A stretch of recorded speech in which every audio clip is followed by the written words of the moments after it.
નવસારી જિલ્લાના ઉપરવાસમાં પડી રહેલા ધોધમાર વરસાદના પગલે નવસારી મહાનગરપાલિકા તંત્ર સંપૂર્ણપણે એલર્ટ થઈ ગયું છે.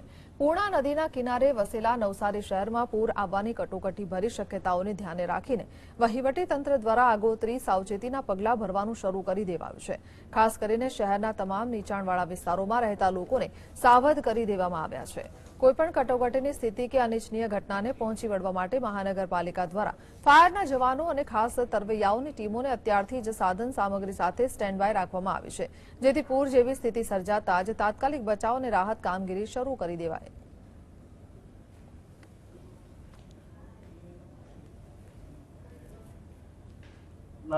એમ્પ્લોય છે એ ટીમોને અલગ અલગ વોર્ડની અંદર આપણે ક્યુઆરટી ટીમ તરીકે જે છે ઓર્ડર કરેલા છે અને બધા જ જે છે એ આપણા ખડે પગે ટીમો તૈયાર છે. કોઈ પણ પ્રકારની પરિસ્થિતિ હોય તો આપણી ટીમો સજ્જ છે અને સજગ છે. આમ કોર્પોરેશન તરફથી પૂર્ણ તૈયારી છે અને કોઈ પણ પ્રકારની પરિસ્થિતિ આવે તો આપણે પહોંચી વળવા માટે